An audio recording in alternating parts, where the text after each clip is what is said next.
Right, we are live. Hey guys, how's it going? Welcome back to the Kiwi Lads channel. We are back for another game of Super Rugby Pacific. This one, the Blues versus the Brumbies, taking place at Eden Park, a location that the Brumbies have not got themselves a victory for around a decade. But this game, the rain, it is unfortunately falling, which does mean that it could be a little bit more even than some people first anticipated. It's going to be slippery out there. It's going to be wet.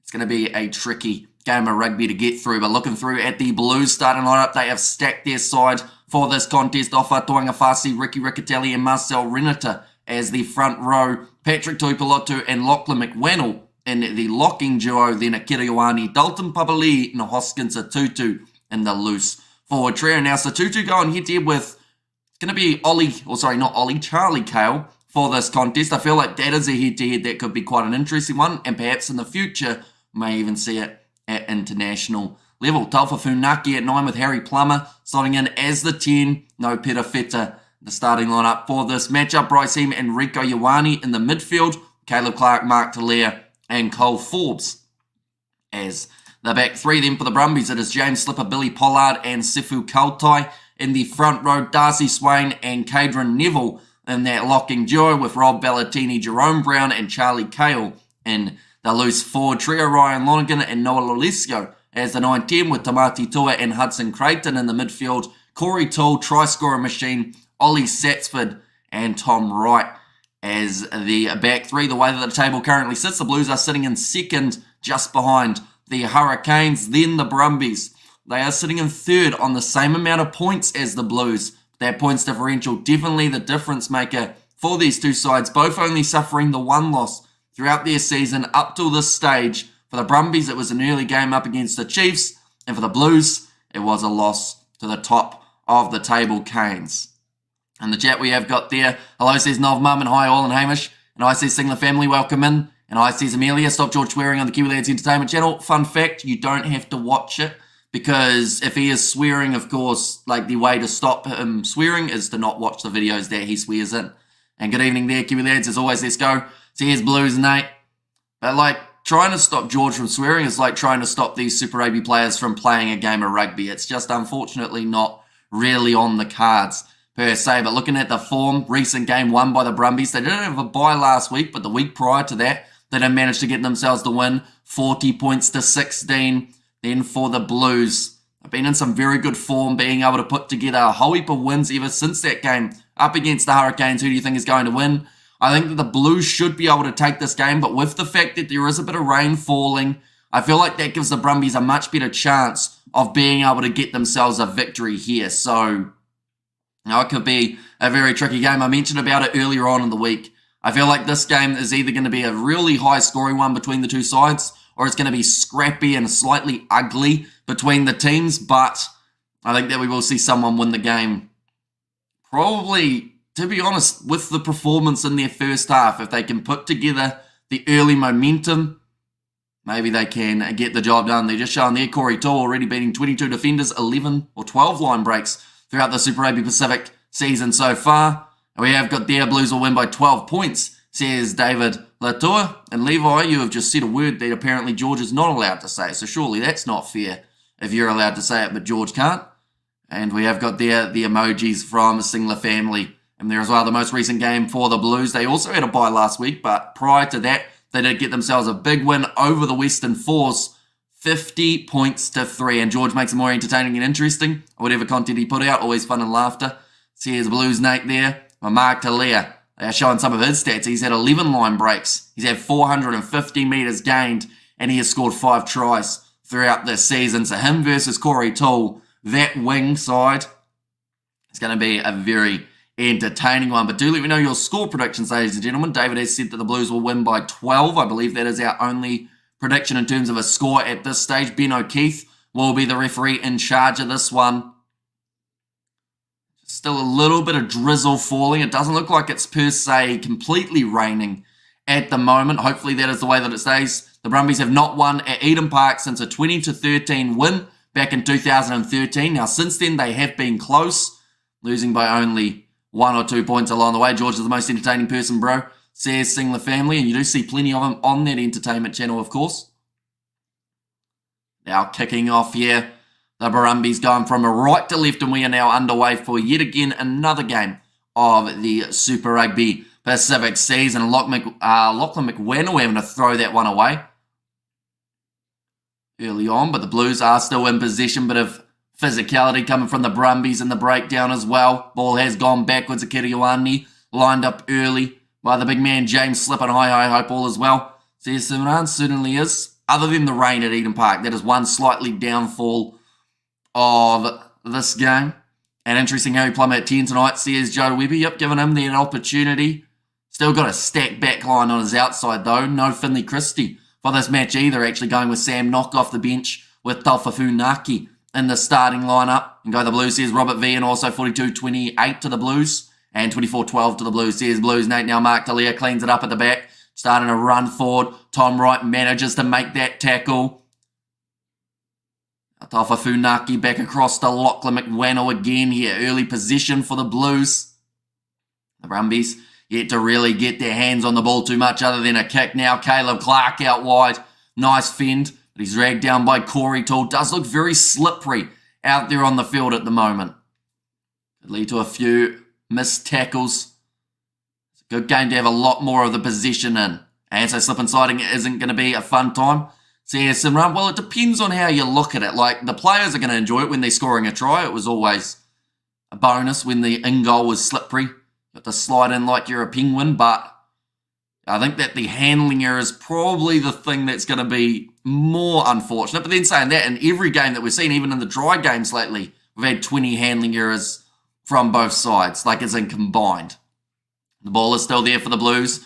They're up to 11 phases at the moment.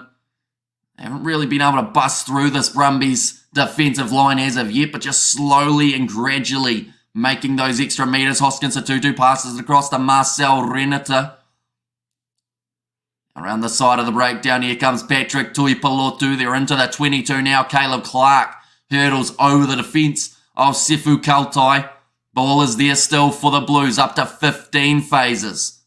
This is either going to be one of those games or one of those situations here that gives the Blues a lot of confidence. If they eventually score, there was a knock-on from Akira Ioane, never mind. But I was about to say, or it will be a confidence booster for the Brumbies because they've been able to defend so many phases in a row. In fact, it might have been Hoskins Tutu that knocked that ball on. I always thought Plummer was a 10. They tried to play him into inside or outside centre, says Joe Webber. And I think that was just down to the cover that they already had with Peter Feta and Bowden Barrett in recent years. So Harry Plummer, normally the best spot that they could find for him was that 12 jersey, seeing as it wasn't really solidified in the same way that 13 has been with Rieko Ioane. Might be a Hurricanes versus Blues final. It could be. They're just showing the rivalry after 8 rounds. The Australians have won 6 games out of the 13, whereas last year at this point, they had 1 win up against the New Zealand sides at the same time last year. So we're seeing a lot more of a competitive competition at the moment.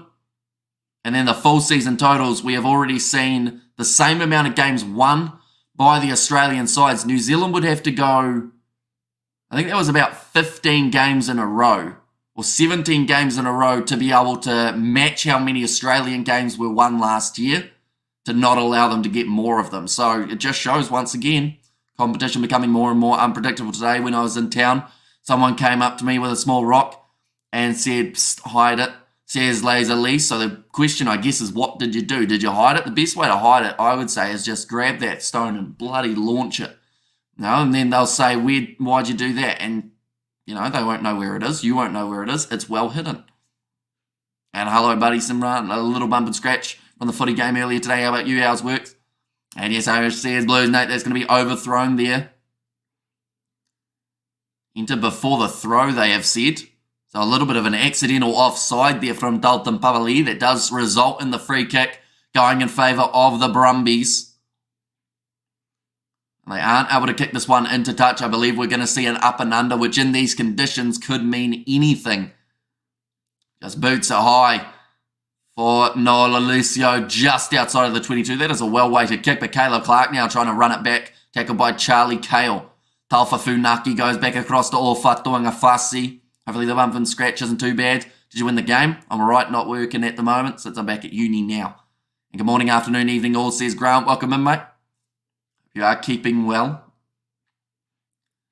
Now passing back across Tom Wright, already 5 minutes into this contest. We are yet to see a try or points being scored. The best chance was for the Blues when they put together 15 phases. Mark Delia caught terribly out of position there. And it's a chance for the Brumbies. Flying down the wing, Ollie Satsford. Tackle one-on-one. Tries to slide over the line. And Jerome Brown has been taken down a metre short. Papa Lee trying to slow this one down. He's lost his footing. But he's done enough. He hasn't given away the penalty. Mark Delia trying to stop Rob Bellatini. And I believe he's been held up now. Yep. It's going to be held up. So in the end, the gap caused by Mark Delia running in off his wing. He got in there in the end though. Oh. Okay, on-field decision is no try, but they want to check, I think, Dalton Papali'i.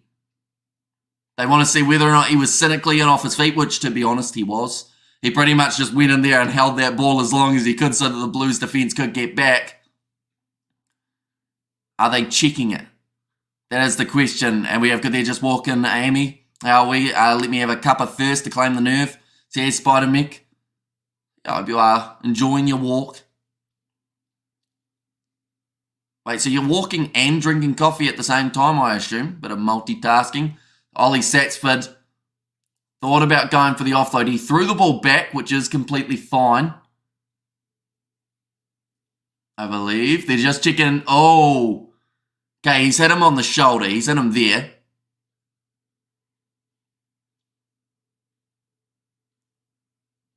Okay. Taufafunaki, they've said, has not entered through the gate at the back. When that ball's bounced out the side, he has got in the way of it and he's intercepted it from an offside position. This, for me, could end up being a technicality of a penalty try. And it's at least going to be...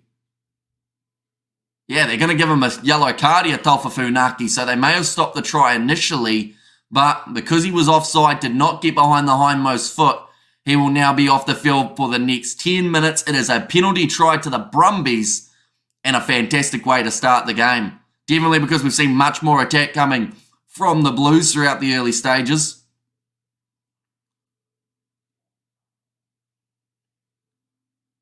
Hang on, is it a penalty try? No, it's a penalty. It's not a penalty try. So, depending on what happens throughout this next 10 minutes, maybe it saved 7 points, but it looks like the Brumbies are hoping to go for the corner. But yeah, I thought it was going to be a penalty try. And in that case, BS says, by me, what about it? The fact that it wasn't a penalty try or the fact that it's a penalty? Because it's a penalty and a yellow card every day of the week. When you're 5 metres out from your own line, you're coming through the side in an offside position, you're pretty much just asking the referee to penalise you in some form. And, yeah, relatively cynical from Taufafunaki. They've taken a quick tap there, the Brumbies. Oh, take it back. Says Spider Mick in there as well. But now 7 metres out from the line here for the Brumbies. But it hasn't led to a try as of yet. Other side didn't turn up today. Should be good next week's. Goods to hear all as well. So how'd you end up with a scratch and whatnot? If the other side didn't... Oh, no. I assume you're saying, like, you won because the other side didn't show up. Maybe. As in, like, hypothetically. Now Hudson Creighton dragged down 10 metres out from the line and stolen by Mark Delia in the breakdown. And the Blues now, they have got this ball 25 metres out from the line. Dalton Papali'i goes back across to Rico Ioane. He does not go for the kick. Instead gives it across to Caleb Clark, who will now try and run it down the wing. Great tackle made by Charlie Cale and Corey Toole. The penalty goes the way of the Blues as Toole did not release, they said. Okay, left arm always on the player, so no clear release. This might be a dumb question. What's the difference? To kick for 3 points or, says Simran. So the difference between a try and a penalty try is pretty much penalty try, you're given the 7 points without having to take a kick. So the reasoning behind that is because they pretty much run between the posts and award the penalty try, so that becomes the 7. Whereas if you got a try, you get your 5, and then you have the chance of adding the extra 2 if you get the conversion over. Yes, boss, that's it. I wasted my petrol going to the game. Unfortunate. They didn't show up. Are you up yet, says Spider Mick? I don't think she'll be quite up. I think she was also working today. But we have got 3 games of the URC later on, ladies and gentlemen. The best line out in the competition. for the Blues, and they have got a penalty advantage now. Looking for the rolling maul. In fact, Papali'i decides he's going to bust off and go himself. But he's dragged down by Corey Toole. Gets back up to his feet and has another crack. 12 metres from the line. Bryce Heem tackled over the top of the breakdown from Sefu Kaltai. The Blues with Caleb Clark 10 metres out. That yellow card of Taufafunaki, I think, has saved the Blues 7 points, and it may even lead to them getting 7 points of their own. They should just make them kick penalty try goal, as I have seen them miss more than once, says Joe Webby. I think, but the point of the penalty try is the fact that you are awarded the maximum because of the extent of the infringement, if that makes sense. So they make it so that it's more rewarding than if they were to give you the try. That is a try, though, to the Blues. They've gone pick and go around the side of the breakdown, and Hoskins Tutu is the man who's popped up with it. Tell you what, the Brumbies will be fuming there. They've gone from the chance down the other end to be able to score the yellow card of Taufafunaki, and the Blues are the ones who have got themselves on the board first. 1 race 7 today. Chaz Mostert lost a wheel after a second pit stop at Taupo. All right, thank you, says Simran there. And also come on the Blues, yes, says Spider Mick. But there goes Dalton Papali'i. They were going for a rolling maul, but there were no players in front from the Brumbies. So they decided instead that they just throw themselves at the line. Now the Blues with a nice easy kick out in front here for Harry Plummer. This will make the score 7-0 in favour of the Blues after 10 minutes. Stands very empty today at Eden Park, unfortunately. That is due to the weather. That one has gone over. You'll be gutted if you're a Brumbie. Says Joe Webby. Well, you would be, because they probably had a decent argument for a penalty try, because if Taufafunaki was not in the offside position that he was, like, it was cynical enough to get him a yellow card. But you also got to look at it as, if he's not in an offside position, the Brumbies player picks that ball up, goes around the side of the breakdown, and scores the try. Or at least there's a very good chance, as the Blues were still reeling trying to get back. So, yeah, you would be frustrated if you're a member of the Brumbies side, and now you've got to try and get back into a contest that you are now 7-0 down at. Now, Caleb Clark playing halfback, as there is no Funaki on the field. Tuipalotu making about 15 extra metres. Clark looks like he is actually going to be playing heavily as the halfback role. Harry Plummer back in the pocket. Does a boot the ball towards the Brumbies back three. Taken by Tom Wright. Goes across to Noah Alessio. Looking to get it into touch, but it is cleaned up there by Harry Plummer. Returns fired down towards the 22. Taken by Tom Wright. Moves right up to his 22-metre line. And does send that ball into touch. Fantastic kick from Tom Wright. Puts them about 32 metres out now from the Blues line. Shows how good the Blues are. A very strong team, says John. I mean, their points differential is hugely impressive throughout this season. They are just showing the most tries for the competition. Cortez Ratama, Hoskins Tutu, as well as Corey Toole are all sitting on 7 at the moment. Don't know much about Cole Forbes. He came in for Zahn Sullivan when he first had his injury, and he actually had a very strong game. And since then, you know, he has looked like the best option at 15 for the Blues. Going to the front there was Ricky Riccatelli, now off to Dalton Papali'i. Gonna break his way through. Hoskins Tutu plays halfback, goes off to Offa, doing a fast see, but in the breakdown was Charlie Cale, wasn't able to get that turnover. Yeah, it's good. There's Badger Blaze, welcome in. Now Harry Plummer going for the cross kick. Looked like Rob Valentini. To pull out of that one, he actually had to go for the slip and slide on the ground. Tom Wright goes for the grubber in behind. Another slip and slide there from Harry Plummer. He has been able to regather it now. Mark Talia looking to kick this one downfield. Can't find touch with it. So instead just goes for distance down towards the Brumbies 22. Alessio runs it back up to the 40. The up and under. Chance here to take this ball was Cole Forbes. Has cleaned it up well.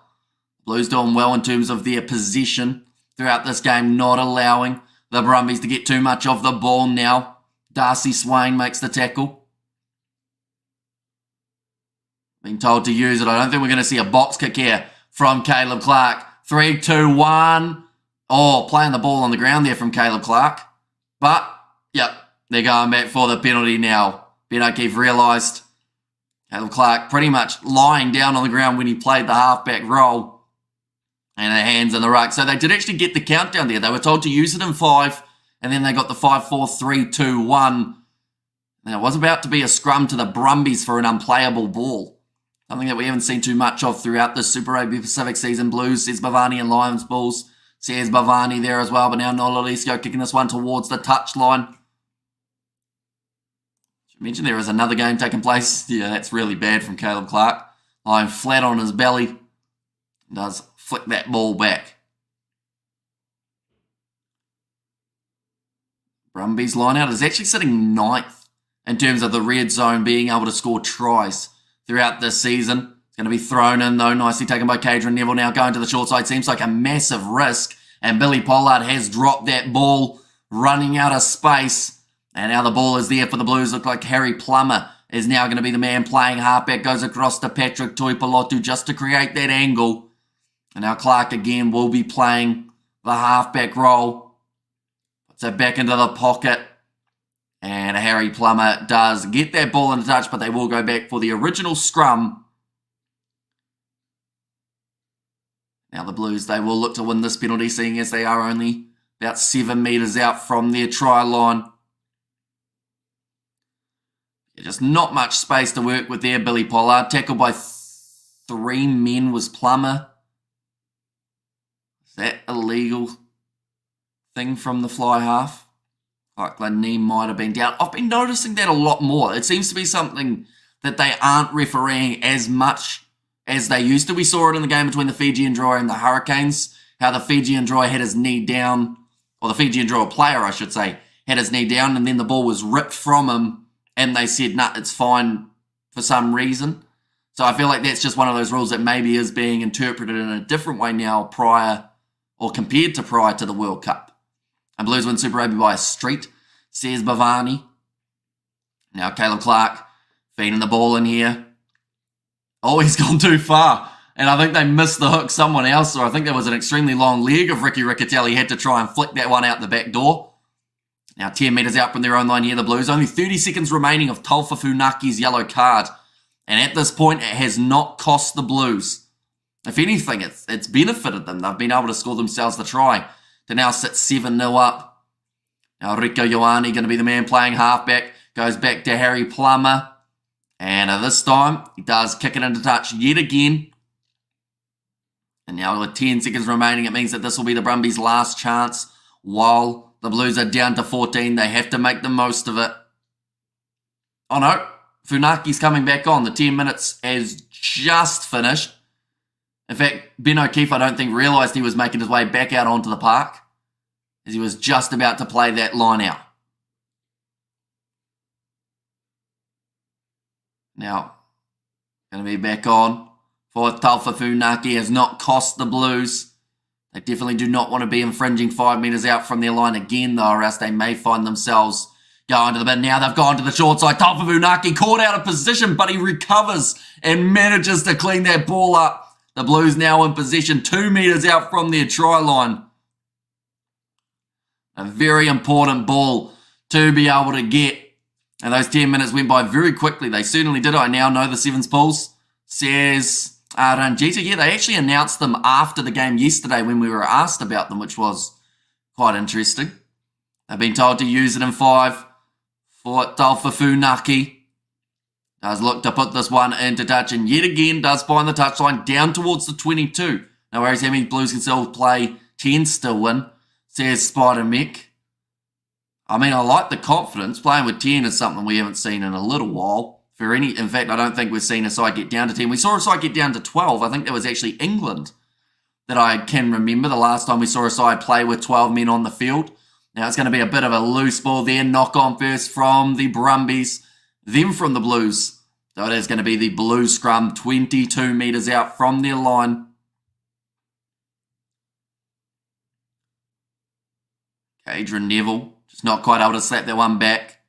What happened to Pilomaleko, the Samoan player? I'm not actually sure, because him, Vauasa Afasua, and also Milani Matavao, I know what happened. He is currently playing for Moana Pacifica. But yeah, I think Pilomaleko is still injured. I believe he picked up an injury near the end of last season for the Sevens, or maybe it was early in this season. One moment, we will go like this.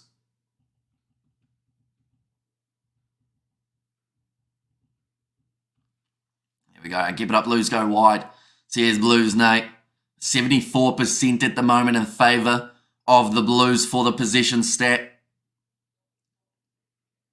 Now ball is going to be fed in by Taufafunaki. Goes off to the right-hand side. Harry Plummer. Cross with a skip pass to Rico Ioane. Now off to Harry Plummer again. Or in fact, that time it was Cole Forbes with the boot downfield inside of the 22. Tom Wright does just get it into touch. That is a fantastic kick again. He is brilliant at getting it from his own 22 down towards that about 30 metres line. Where can I stream free? Unfortunately, there aren't too many free options for Super Rugby Pacific, sadly, unless you are doing like a Sky Sport free trial. That's about your only way of watching Super Rugby for free, unfortunately. Vapilo Maliko, he's in France. Oh, I didn't actually know that he had gone to France. I know that he picked up an injury early on in the season, but maybe not quite as serious as I first thought. I thought that that was the reason that he was still away. Is he going well in France, Dextro? And is he back for the Olympics? Do you know? And Saturday, whether never give both sides a chance to run freely, says Spider-Mech. And Fiji's new coach says Ranjita. They are currently inside of their own 22, or actually just outside of it, for the Blues. Taufafunaki taken off him by Jerome Brown, but they are going back for the original penalty in favour of the Blues. We're already 20 minutes through there. Why did he go there? Says Ranjita. He probably got a very good contract. And that's the thing, like, you are only limited with the amount of sevens and the amount of rugby union you can play, so you've got to try and make as much of your money as you can throughout that period. I'm sure he's getting paid decently playing in France. But hopefully he is back for the Olympics. That would be a massive shame if he's not available for Samoa, because that would pretty much take them out of the running, I feel. Same with Milani Matavao if he is not there. Yeah, that penalty advantage going the way of the Blues at line-out time. 2 penalties conceded by both of these sides. We are shifting to New Zealand next year. Says Ranjita. Whereabouts in New Zealand are you going, Ranjita? Do let me know. And now Ricky Riccatelli getting ready to throw this ball in. Nicely taken by Lachlan McWannell. They didn't actually have a halfback available, so Ricky Riccatelli has to get back and jump on the ball. Looking for the turnover there for the Brumbies was Charlie Cale. Now Kiriwani about 42 metres out now for the Blues. We can meet, says Ranjita. And there as well, although that does depend on whereabouts you are in New Zealand. Because, yeah, North or South Island, whereabouts are you thinking about going? And kia ora tato, g'day chat. Hi H, did I hear there's a few yellow cards already? Just the one for Taufafunaki to come early on, and the Blues were actually able to score during that time. Tom Wright looks like an absolute head, but he's a solid rugby player. Yeah, like, to be fair, he slightly acts like one at times as well. In Wellington, says Ranjita. Oh, okay, so you're in the North Island of New Zealand. Now Taufafunaki going off to the left-hand side. Tackled again was Tuipulotu. He will be back playing for Samoa in the Olympics. Okay, that is great news for them. Hopefully, Vawasa Apasua is also there. I know that they've recently got Tuna Tuitama back. Knock on there from the Brumbies. Knock on from Caleb Clark as well. So we will go back for the original knock on, which does mean the scrum feed does go the way of the Blues. And of course, there's going to be more scrums in this game than first anticipated. That is due to, unfortunately, the slippery conditions. It does make it very difficult to be able to keep your hands on the ball for a long period of time.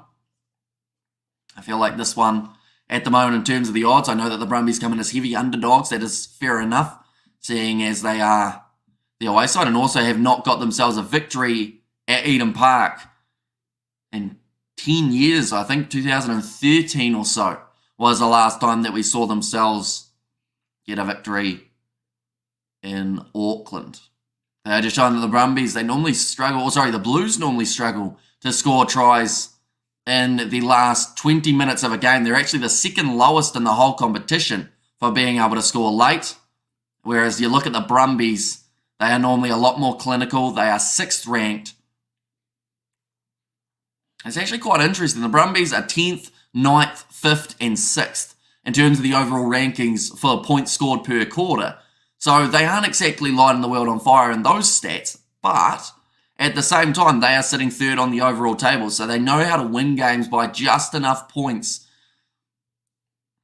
Next after this is the Western Force versus Crusaders. Of course, the big talking point of that game is Kurtley Beale returning at number 15 for the Western Force, and the old squad will be back. Only Tuna Tuitama. He's playing overseas. So here's Dextro. Although Tuna Tuitama, he was there for Moana Pacifica this season, wasn't he? So has his contract come to an end before the Olympics, I guess, maybe. So if I was seeing 42 rucks won by the Blues compared to the 7 of the Brumbies. So in some regards, the Brumbies are probably doing well to still be in this game. Tofa Funaki passing across to Harry Plummer. Here comes Rieko Ioane in the midfield, dragged down by Tamatitua. Now again to the right-hand side, Harry Plummer with the step taken by Jerome Brown and also cleaned up by Hoskins Atutu. And let's go the Blues, says Dextro. Now rolling this one back was Cole Forbes. Advantage for hands in the ruck against the Brumbies. Their discipline just letting them down throughout the early stages of this matchup, which is already 23 minutes through. It's been flying by. They will go back for the original penalty advantage. Like I mentioned earlier on, ladies and gentlemen, we have got 3 more games that we are covering on the channel today, all in the URC, the first of which going to be the matchup between Leinster and the Lions, followed by then the Bulls versus Munster, and then after that, it is going to be the matchup taking place between Ospreys and the Stormers.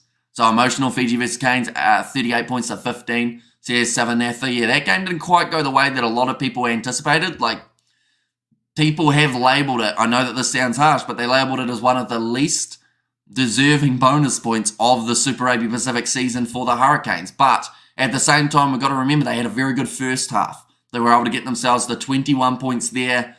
And then from that moment, that was when they started really building back into the contest, or at least built the contest to then be in that position throughout the second half. But I feel like it's still a good win for the Hurricanes and a tough Fijian game that a lot of sides haven't been able to get themselves a victory. How to Livestream Bro in New Zealand. Unfortunately, your only option in New Zealand is Sky Sport Now, or Sky Sport in general, which is a paid subscription service, sadly, but it is on Sky Sport 1 if you do have Sky. Cole Forbes is that DJ Forbes' brother Hammy, not quite, a little bit younger than DJ Forbes, only in the early 20s for that man. Brumbies to come from behind, says Indiara. That is going to be the penalty there to the Brumbies, 5 metres out from their line. Great work from Rob Ballatini to lock over the ball and get that turnover there for the Brumbies.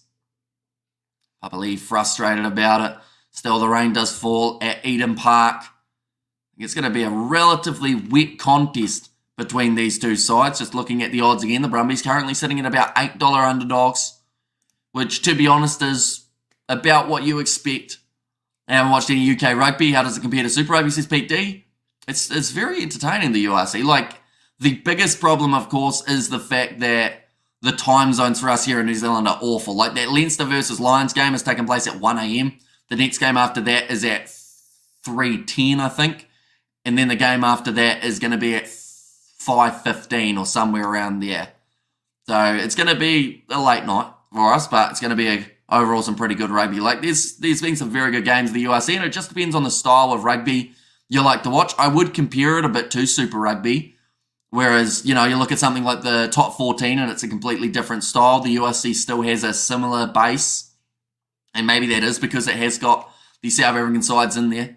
The Brumbies can still tackle very upright. That's just asking for cards, says Grant. That is true. They've had a lot of tackles round about there. And Bulls versus Munster game going to be massive. Hopefully a Springbok-packed Bulls side can do it for the SA lads. Go the Bulls, says Renard. Yeah, that's going to be a great contest. And Munster, to their credit, they have packed a punch with the lineup that they have gone with. They haven't gone with, I guess, a experimental side like we've seen from Leinster to decide to go with a lot of the younger players. The Munster side have gone with what they feel is strong enough to get the win. And yeah, it's going to be a great game. And what's the best French 14, URC, Super Rugby? I'm living in France. Want to see some Kiwis. All I know is Whanau Nuku is playing there somewhere. So he is playing in France in the top 14. The URC, you can see quite a few New Zealanders also in that competition. I'm just trying to think of the biggest notable Kiwis. I don't actually know who I'd say is the biggest notable Kiwi in the URC. Probably someone playing for one of the Scottish sides. We're going to see Geordie Barrett then next year playing for Leinster. And Ravula didn't play against Canes. If lazy will be handy, says Savanatha. James Lowe, says James Mack there. And the ladies Blues took out the Aupiki Cup. And the men Blues take out Super, says Spider Mac. I guess they don't watch Bunny NPC to know they are. But they know Rugby's Week Coffee. Says Blues Nate, looks like we are going to have the line out now for Billy Pollard. Bit of a stoppage in play there. But it does look like we are back underway now. Line out throw, nicely taken by Darcy Swain. They have got the penalty advantage for the early engagement from the Blues. And True says Indiara. Now, that's going to be knocked out of their hands there from off a Tuangafasi. I think Tuangafasi's confused here. He knocked the ball on as well. I think he's just been told by Ben O'Keefe, you were fine. It was actually something else that happened beforehand. Fijiana versus Waratah Super W final. Says Savanatha. The Brumbies kicking this one for the corner again here, ladies and gentlemen. Going aggressive. They don't want to get caught out playing catch-up against this Blues side. John Kerwin's favourite team. It will be funny for the breakdown rugby show if Blues lose more than 10+. So Islanders got destroyed too. Says Uncle. Yes, so Tutu just getting a little bit too keen at line-out time, giving away the penalty. I believe that is his second or third penalty already throughout the first 27.5 minutes in this contest. Billy Pollard throws that one in. Now looking for the rolling ball here, the Brumbies. Looks like it's making 1 or 2 extra metres, but overall, not a huge amount being made. They've been told to use it once. I believe Papali'i has got his hands through, has got it on the ball. I don't think they're going to be able to get this one out. The Brumbies, it does come out. I'm not sure who dropped that, but whoever did meant that that ball popped out nicely for them. Now, Ryan Lonergan trying to pick what way to go with this ball. Defense, yeah, they do have to release them. They were relatively slow to do there, the Blues. Ryan Lonergan back across to Jerome Brown. Now to Rob Valentini. Through the middle of the breakdown was Ricky Riccatelli. He wanted the turnover, but he didn't have the backup from his teammates. Tamati Tua. Now tackled well by Patrick Tuipalotu. 2 Blues players get in there, and they've managed to win the penalty for not releasing. Now, I assume Satutu got that turnover before he was on his knees. I think he might have got it and then slipped down a little bit. And good work, boys, says Blues Nate. That's not a very big lead against the Brumbies in my book, says Glenn Woods. Penalties conceded so far, we've seen 5 against the Blues compared to the 4 against the Brumbies. Now Harry Plummer to put this ball in, should go for the 3 points, hard to penetrate the Blues line, says Spider Mac. That ball has now gone into touch. I mean, the Western Force, they tried hard, but they weren't able to get through it. 50 points to 3, the end score. Right, we're seeing the replay of this breakdown. So 2-2 got in. And then from there, the knee went down, which I think by that stage, he had already won the penalty. 29.5 minutes through at the moment here. Ricky Riccatelli now with the line-out throw here for the Blues. They've got themselves that 7-point lead, but they wouldn't mind 1 or 2 more extra tries. See whether or not it is going to be the case. Now back across to Dalton Papali'i. The tackle made on him, although he does get the extra leg drive going. Build some extra meters for the Blues. Caleb Clark now trying to bump through Charlie Cale's tackle. Currently 13 minutes now passed in this contest. Alpha Funaki going off to the right-hand side. Harry Plummer to Kiriwani.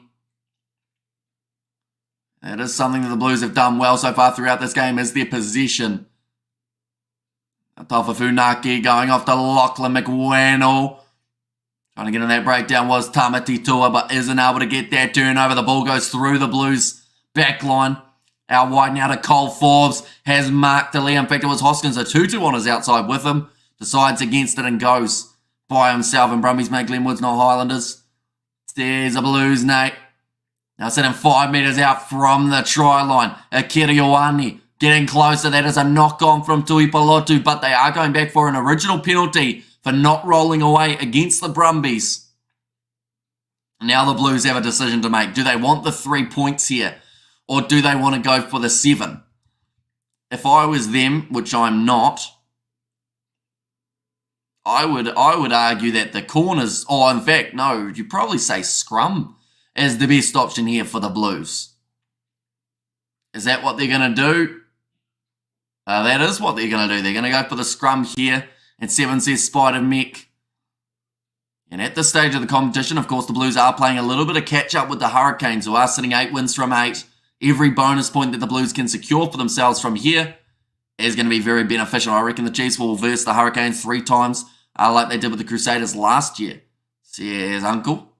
Yeah, it is a firm possibility. That's the thing. Whoever's sitting near the top of the bunch at the moment could find themselves playing the Crusaders in the quarterfinals if the Crusaders aren't able to climb that ladder that much. And I mean, I don't know about you, but playoff rugby, even if the Crusaders are struggling, you don't want to be playing them in the quarters, I wouldn't think. Now 8 minutes remaining. Tafafunaki now feed this ball in. Looks like it's relatively solid at scrum time, although the little extra shove, and that will be the penalty advantage now. Going the way of the Blues. Tafafunaki off to Caleb Clark, who bulldozes his way over. And that is going to be another try now for the Blues. Clark is the man who scores it. And they have now got themselves the lead by 12 with a kick to come. The Brumbies looking disappointed there, of course. They are not known for scoring a lot of points throughout the first half. And the second half is when they really ramp it up. And that's actually normally when the Blues do slow down. So, yes, this is a great early lead for the Blues. But is there still a late tail or a little bit of a comeback here from the Brumbies? Or will the Blues continue to be able to bulldoze them as the match progresses? That's looking better. Says Glenn Woods. And that's that Clark. Says Mr. Orlin. And also over there, let's go. Says Blues Native, and also the beverages from Uncle there. But great run forward from Caleb Clark. Gets the big hug from Rico Ioane. The Blues just scored, says. And Diarra, they certainly did, yes. Hi, Hamish. I have not been on Missing Rugby. 25-15 in favour of the Blues is Kevin's prediction there. And so the Canes is a hare hammy and the Blues are a turtle. In the end, oh well, you guess, says Spider Mech. I mean, I wouldn't consider the Blues as a turtle, though. I feel like, I know you're trying to say the tortoise and the hare scenario, but, you know, the Blues have started the season at 1,000 miles an hour as well. Like, someone who's a tortoise in this case, you would say, is someone ranked around that 5th to 8 mark, whether that's the Crusaders or the Drua, maybe. The Reds could be considered a bit of a tortoise because they don't seem to know what they're doing in certain games, but then in other games they come back and absolutely fire. So it's a hard one to really know who is sitting as the big underdog for the season, if that makes sense. But I definitely wouldn't say the Blues are an underdog in any form for this season. They're still considered close to the favourites. And so the Canes, oh no, I read that one, didn't I? The Tafafunaki now going to be rolling this ball back. Tafafunaki does put that one high. 34 minutes through, and that kick was successful, I should mention. So the score is now sitting 14-0 in favour of the Blues. Tom Wright runs it up to the halfway line. Ryan Lonergan going back across to the left. Darcy Swain tackled well. Now Lonergan. Oh, it's a knock on there from Charlie Carr. Auckland in the days of John Kerwin and David Kirk were invincible. Says choked the woke. And meanwhile in Wellington, what an awesome weekend, says Val. And there now big run from Hoskins Tutu. 40 metres out from the line now. Tafafunaki. It's going to be an advantage and penalty against Jerome Brown. Although first of all, Mark D'Elia looking for that pass. Shut down by Lonergan. Some would almost call that a deliberate knockdown, but they will go back for the original penalty. Blues starting to mount a lot of penalties against this Brumbies side. A massive respect to Vern Cotter. Says Blues Nate, 40 metres out. There is a chance for a 3 if they want it, but I believe they will be going for the corner 9 times out of 10 here. They are just deciding on what the plan is going to be.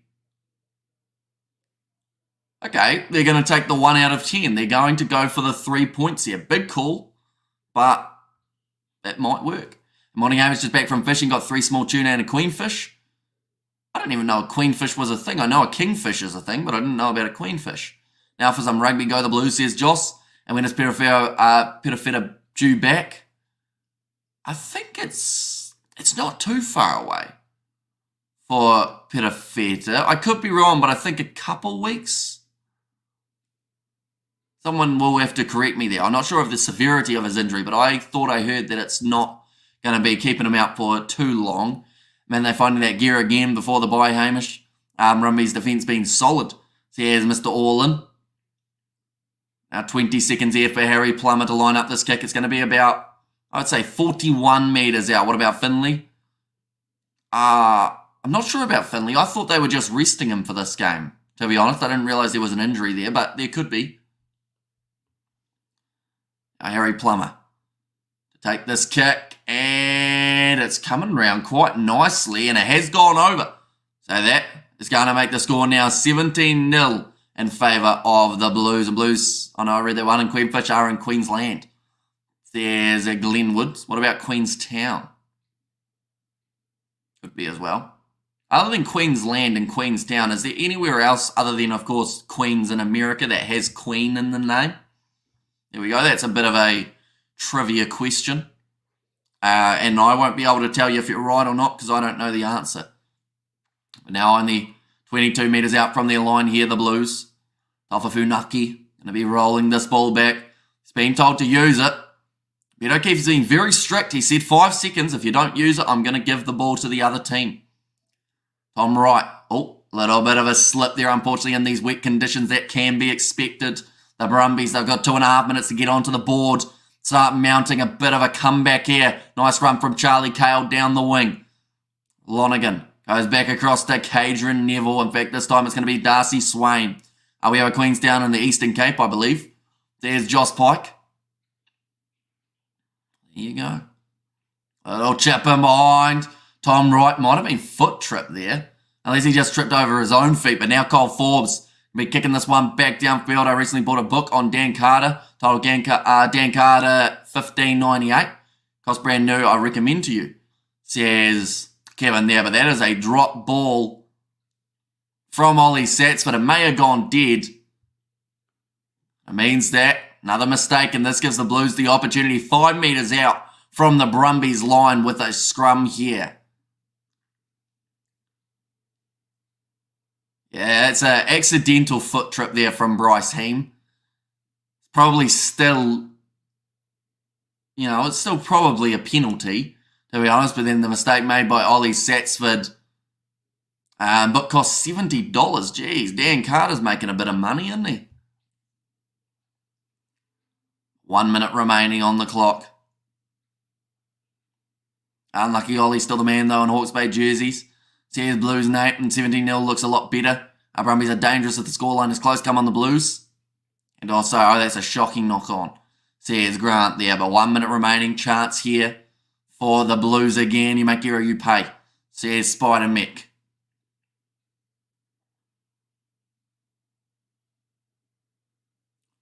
Ball's going to be fed in by Tafafunaki. I've been told to use it. So 2-2 breaking off the bat goes to Harry Plummer. Dragged down 5 metres out. Going to have to be some good last-ditch defensive effort here from the Brumbies. Blues did win a trophy too. Yes, they were only 10 games in the weeks that past competition, but they won. Says Uncle. 10 games. Are we talking about Super Rugby Pacific, I assume, maybe? For that one, will the Brumbies do a Highlanders? Oh, sorry, not Super Rugby Pacific. Super Rugby Trans-Tasman. No, the Crusaders one. That's Super Rugby... No, it was Super Rugby Trans-Tasman, wasn't it? There's also Queen's College, a boys' high school in the Eastern Cape. Will the Brumbies do a Highlanders and get a donut? There's a chance. I mean, I'd like to think that their skill in the second half would help them a little bit because they are normally a bit stronger. And it's going to be kicked into touch by Noah Lalicio. But he's kicked it out on the full. What the... So Noah Lalicio has gone for the goal line dropout here. He's gone for the goal line dropout. He's kicked it out on the full, which now means it's another 5 metre scrum for the Blues. It seems like they aren't helping themselves here. He's tried to kick it out. He didn't even... he apologised to his teammates. That's a really strange play there from the Brumbies. And the Blues wants the Hurricanes, got to get that W back. Says a Blues nay. Yeah, no, Alicia, there's a lot of schoolboy errors, if not even worse than schoolboy errors. You know, it's can't help some teams. In some cases, up the F. How they all just haven't there. So yeah, he's pretty much gone for the goal line dropout. He's kicked the ball straight into touch, which now means that it's another 5-metre scrum for the Blues. And it was at halftime. Yeah, try looming, I can sense it. Says Spider Mick. Like they've just said, if he bounced it out, it would have been fine. So if anything, we'll just say Noah Lalisco overcooked that one. And now it's probably going to lead to the Blues scoring another try before the end of this first half. And if they were able to do so, they would be sitting with a bonus point going into the second half, which I'm sure is exactly where they want to be. Here comes a try. Says Nov Mum there. What was even the thinking there if he didn't kick it out on the full? I assume he tried to bounce it out because then it would have been half time. But because he did not bounce it out, and he did anything but bounce it out, now the Blues have got themselves another attack. But yeah, he was trying to get it to be half time rather than the Blues getting one more attacking chance. But instead, he's given them a better attacking chance, which is very generous. Hey, sing the Blues, my bro. In his own world, another Hamish says, Brandon, welcome in. Tofafu Naki now passes about across. That wasn't English. They're going to Mark Delia now. Hoskins to 2-2. Trying to pierce his way through. He gets over the line. Great strength shown. And he is now the leading try scorer in Super Rugby Pacific. And a massive mistake from the Brumbies leads to a gifted chance here again for the Blues. And told you, says, no, I mean, to be fair, like 90% of people would have predicted that the Blues were getting a try from 5 metres out after the Brumbies threw the ball out. Or at least put it out on the full. Like, they were just destined to get over the line for that one. The number 8 gets a double. And yes, nice try, says Uncle and up the Blues, says Nelly there. And told you. And also, boring when the New Zealand teams just dominate. Repeat of every season, says Mark Somerville. Although, fun fact, Mark, they actually mentioned about it earlier on. This year already, the Australian sides have matched the amount of wins that they had last season. They have got themselves six victories, whereas New Zealand sides have got themselves 7. So you would have to argue that saying that New Zealand sides are dominating again, yes, this game is the exception to the rule, but overall, like the Australian sides are doing better than they actually have throughout the last 2 seasons almost of Super Rugby Pacific. So, you know, they're doing pretty well compared to what they have done in the past. Of course, shocking start to the match for the Brumbies here with them sitting 24-0 down. But I mean, the Reds, they beat the Highlanders just before 31 points to 0. So, you know, you can't have your cake and eat it too. We have good there. Have the Blues played the Reds yet? Says Uncle, I don't believe so. Not that I can think of. I think that they've still got them a couple weeks' time. Oh no, next week it is that they are going to be playing. So that is 9:35 in Queensland. They're going. Hamish says, Ivan, welcome in. Awesome. I was going to ask during halftime if you thought Hoskins was going, or how Hoskins was going against Rob Valentini, but 2 tries stays enough. This is a warning to the Canes, be scared. Says beside a Mick, and I go with the thumbs up there.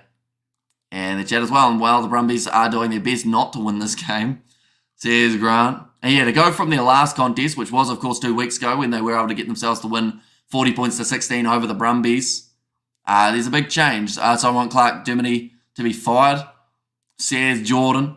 And the Blues and the Chiefs only play each other once this regular season, says Freshman. So they have the rivalry games, don't they? And yeah, I think you're correct in that statement that they only get to play each other once. I think the Chiefs, the games that they double up with, I think that they play the Hurricanes twice, they play the Crusaders twice, and then I think they play the Brumbies twice. Might be the other one. Whereas for the Blues, I think they play... Who do they play twice? I think the Blues might also play the Crusaders twice. I think they also have the Highlanders in a double. I'm guessing just running over the Brumbies, the Blues are. And also, let's go Blues, and none of those wins against the Blues or the Hurricanes. Both teams will probably only lose once and to each other, says Mark Somerville. Let's go Blues, says Haka. So you pretty much described any big competition around the world, Mark. Like you look at the top sides in the URC, top sides in the top 14, top sides in the Gallagher Premiership, they are only losing to the other top sides. So, like, it's pretty much the top of the table clash. Yes, there's going to be an argument that those 2 sides, when they play each other, it's going to be competitive. But up against other sides near the top, they should win, and they have been. as well. And I mean, it's different to other years because we're seeing the Crusaders sitting in 11th. So the thing that people were asking for in terms of a bit of variety, in terms of who's at the top, they've got that. But now people are now complaining because New Zealand sides are still at the top rather than Australian sides. We've got to remember the Brumbies are in third at the moment on the overall standings. And we've also got to remember there are just as many Australian sides in the top 8 as there are New Zealand teams.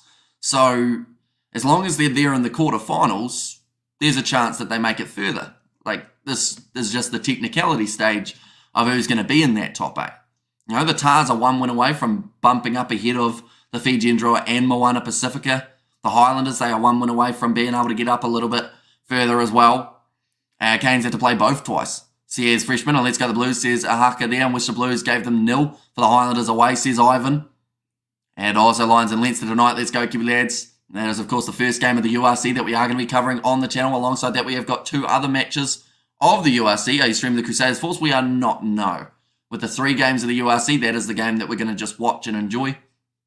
And then get into the commentary for those 3 back-to-back games. Make it 32-0. Just one more, just ahead by 1 point compared to the Reds, 31. Cheers, Blues, Nate. I see you in South Africa and you got those fish there. I genuinely thought you had been fishing in Queensland, and I hope the Blues does better than the Reds did this week. Says Uncle. And the Blues on fire, says Spider-Mech. There's 150-point win for the Lions, says Grant in the prediction. We will get some stats to do with the first half, ladies and gentlemen, throughout this game. Hoskins Tutu, he had a bit of a rough start, giving away those few early penalties, but from there has been able to get himself the 2 tries that's out built up this 24-0 lead that the Blues currently sit with. 322 metres gained, the unofficial stats from the Super Rugby website. The 106 metres gained by the Brumbies. 11 defenders beaten and the 2 clean breaks for the Blues compared to the 3 defenders beaten for the Brumbies and the 1 clean break. And then in the tackle stat, we've seen over 100 tackles made by the Brumbies, 125 compared to the Blues, who have only had to make 36. So that is a big difference maker throughout this matchup. And hey, that's away, let's go. And Grant says Blues, Nick. Looking at the penalty count at the moment, 6 penalties against the Brumbies compared to the 5 of the Blues, although the Blues have received the 1 yellow card that we have seen throughout this first half. They have also had 72% possession, so they are sitting very nicely indeed. Most running metres have come for Caleb Clark, followed by Mark Talia, and then by Papa Lee. And Hamish doesn't stream the basement dwellers of Super Rugby, says Grant. Yeah, I didn't realise up until pretty much now, but they are the 2 bottom of the table sides going head to head, and it's a very strange scenario that they find themselves in because they still have a chance of making the top 8 because of how long we've got left. We've still got about 5 more games. So theoretically, the Force could be on 30 points. Right, theoretically. Not saying it's going to happen. Crusaders could be on 32 if everything goes their way. So, you know, there's still time to get themselves right up there and get into that top 8 and continue to build from there. Ollie Satsford, 28 metres carried. He is at the most, although he also had that crucial handling error that ended up costing the Brumbies a try. Bryce Heem has made the most tackles alongside Lachlan McWannell for the Blues, both making the total of 4. Whereas for the Brumbies, we have seen 17 tackles made by Billy Pollard, 15 tackles made by Jerome Brown, as well as Charlie Cale, and then 12 tackles made by Sefu Kaltai and also James Slipper. Cadron Neville and Darcy Swain, the 2 locks, have both made 11. So fatigue, you would think, would start to kick in a little bit. Where do you get those stats from? It is on the Super Rugby Pacific website. I didn't bet on, I didn't put my bet on Hammy, but busy working. Man, I'm a South Africa Super Rugby teams in Super Rugby. Says Uncle. And also know me too, says Glenn Woods. And Blues 156 at the moment. The Canes 144. And come on, the Blues defence has been very good. Says Rugby Itch. Yeah, I think the Brumbies have been their own worst enemy throughout this game. Don't get me wrong, the Blues have looked strong throughout this one, but I think that the Brumbies have really let themselves down throughout that first half, although they are more known to score points in a second half. They were close up against the Waratahs at halftime, went on to win that game by about 24 points. So they're not out of it yet, but they're certainly getting pretty close to it, unless they can do something big here at the start of the second half and really turn this game around. But they're currently $31 underdogs here, the Brumbies. Crusaders and Force too far behind. The current 8, they keep winning too. says a Dion Sands, although in the argument in terms of for the Crusaders, right? Like, I agree with you to a certain extent that it's a long way to go, but the Crusaders, they've got the Western Force, right? If they win that game with a bonus point, they move up to 12 and they will actually be in the top, or they'll be up to 9th at the end of that game. Next week for the Crusaders, they are going head-to-head with the Melbourne Rebels at home. That should be a winnable game. After that, they've got the Reds at home. That should be a winnable contest. Just like that, they're up to around that 20 points or so, and that will put them up to maybe around 7th at that stage of the competition. The week after that, they've got the Highlanders, who have been lacking form. So maybe they can win that one. Then they've got the Brumbies. Is this going to be the start of a Brumbies downfall? It's hard to say. They've got the Blues at home, and then they have got their last game up against Moana Pacifica. So that is, in my opinion, more than enough of a chance for the Crusaders to make it through to the top 8. The Western Force, not so much. I think that they are probably going to miss out. But the Crusaders, they get a couple big wins. You know, they can still make that top 8. And I wouldn't want to be the side that go head-to-head with them, just because you can never quite predict what's going to happen in a playoff game of rugby up against the Satyrs, although normally the prediction is you're going to lose it.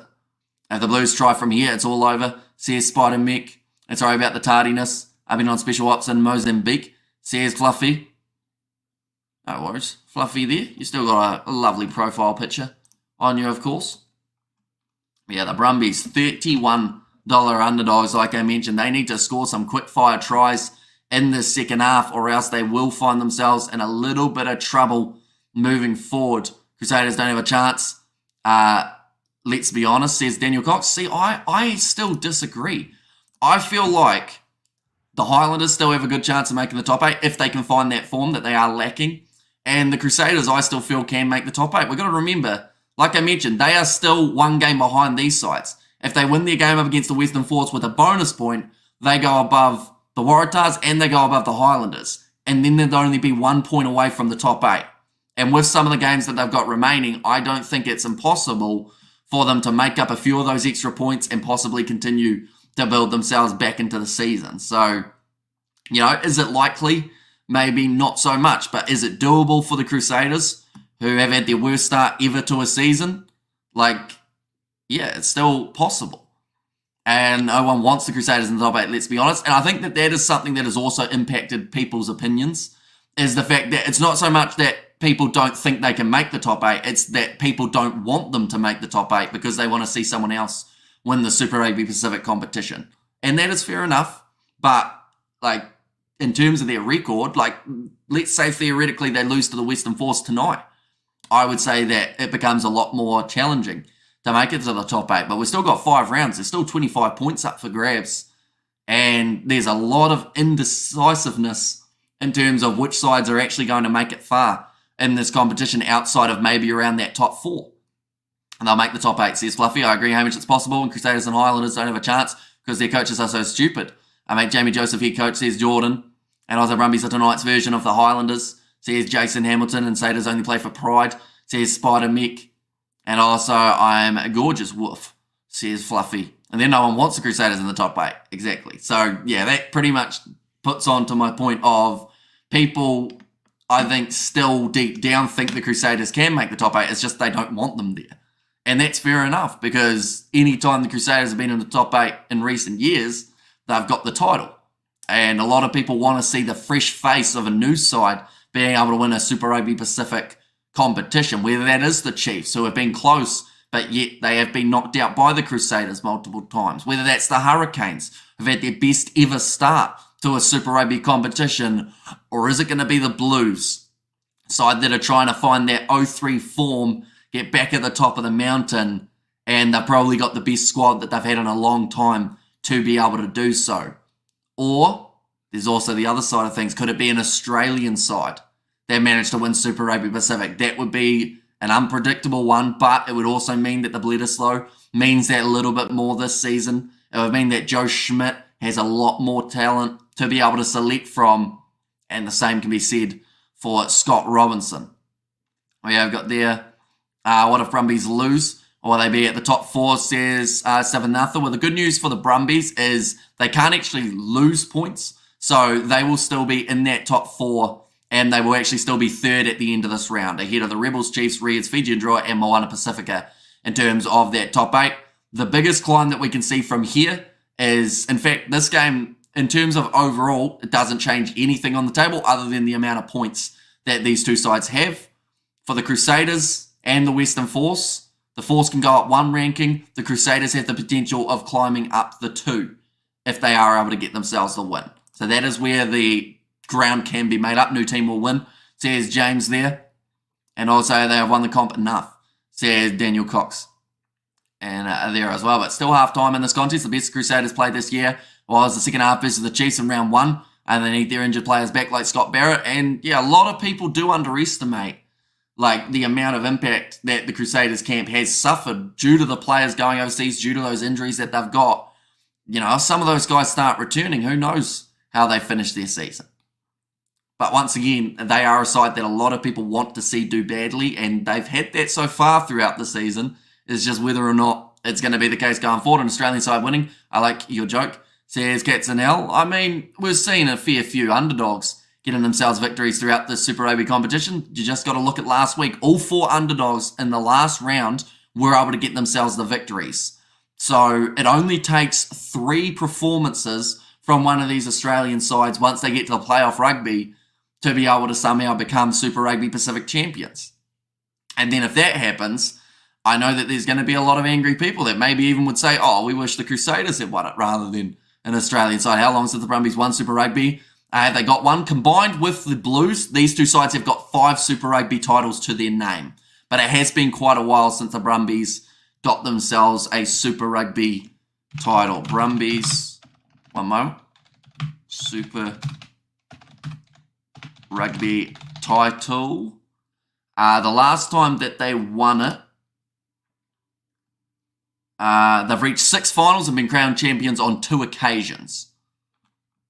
When was the last time that they won it, though? That is the question. History for the Brumbies. Here we go. The last time that they won it, oh no, that's founded in, they were Australian Conference champions in 2016. That was in the reorganisation, so they won Super Rugby AU. And I don't think it's actually going to tell me on their website when the last, 2001, 2004. Says Blues Nate, and ages ago, Hammy. Says Spider-Mix. So if you don't count Super Rugby Trans-Tasman, you know, the Blues are in a little bit of that similar boat of it's been quite some time since they were crowned champions. These two sides want to do well. Johnny McNichol is the key to the Crusaders now. Such an impact he has had. Says Jason, yeah, he cost them that last game, but he did outwin them the game prior. So rugby's a brutal game, that is for sure. A summary of Caleb's first performance. I think he did well. Throughout the first half, managed to score himself the try. Caleb Clark has had some good runs down the wing and also had to fill in for Taufa Funaki when he got sent to the bin, so did play halfback relatively well. Joe Moody and Owen Frank starting for the Crusaders was a surprise. They haven't started either one of those two so far. Says Joe Webby, and Highlanders won it more recently. Says Jordan, nicely taken by the Brumbies. Second half just starting up. They need a big performance here. Would be good to see the Satyrs do that, but just hard to see it. Being a shift for them, says Mr. All-In. The Brumbies' last final, I think, was against the Chiefs. Says Uncle there. Going to be knocked on by the Brumbies once again. So they have started the second half in a similar fashion to how they did start the first. Advantage over now. Lachlan McWannell hits the ball up for the Blues, and this is good for points differential as well if the Blues are able to score themselves a few more tries. Really, they find themselves getting the full 5 points available for this matchup. Bryce Eam with the wide cutout pass. It was forward to Caleb Clark. So they will go back for the scrum in favour of the Brumbies. Forward, says the Blues, Nate. Just drifting forward there for Bryce Eam. I think he was a little bit disappointed about it. The Brumbies, they need 4 tries in the second half if they want to get back into this contest. And that's not impossible.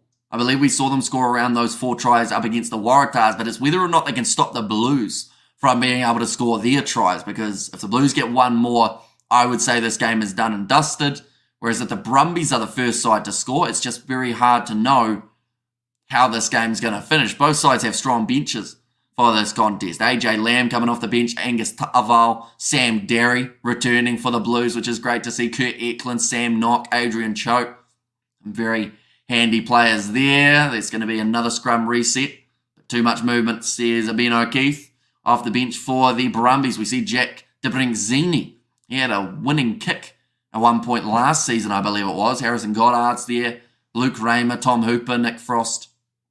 So some decent players coming there. Waikato pass, I misheard. What you said, Waikato pass. Says Glenn Woods there. 42 minutes through at the moment. The next game that we are covering, ladies and gents, is at 1 a.m. New Zealand time. That will be the game between the Lions and the Leinster side, so be sure to check that one out. They're actually just showing the benches at the moment now. The 6-2 split for the Brumbies in this contest. Do you reckon Blues need Beauden Barrett now? Says Uncle. I don't think so. I think that they have shown without Beauden Barrett that they are a very capable side. And, they're sitting second on the overall table, which is where they will sit at the end of this game. That was close to forward as well from Harry Plummer. In fact, I think that was more forward than the last one from Bryce Heem. Blues, they will continue to attack here with a Kiriwani, and yes, Hamish Waimedi accent can be tricky, says Grant.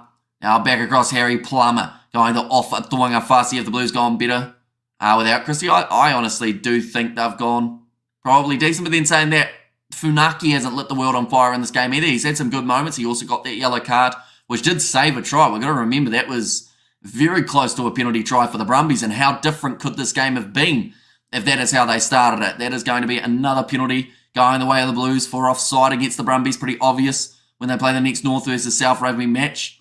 Who will be the favourite, says Jason.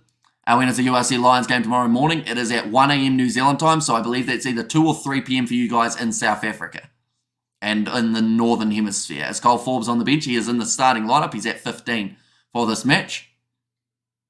Now, Harry Plummer ready to kick this ball into touch, using up a few extra seconds as well. Strategic from the Blues at this stage of the match. They know that they aren't really up against it in terms of the score. Harry Plummer, or Harry the Plummer. Kitchen sink's all good. So here's the Blues, Nate. This is the last Super Rugby game you are doing today. It is, yes. So we aren't doing Western Force versus Crusaders, but that is only because we got the 3 games of the URC back to back to back that we are covering afterwards. Ricky Riccatelli now ready to throw this one in. It's going to be 10 metres out from the try line. Decent defence from the Brumbies first, or at least it looked like it, but now they move closer. The knees were down from Papali'i. Has the ball in hand. And that's a try. I don't know about that, but it is going to be the try to the Blues. Dalton Papali'i gets it. I'm sure he was both knees down, got back up in the maul and decided to have another crack at it. But there's going to be a second try of the season now. And Grant, I know, I thought it was quite funny. Says Glenn Woods. We're going to see it again here. Okay, this angle won't quite show it as Papali'i was on that far side. But there goes, I thought he went down.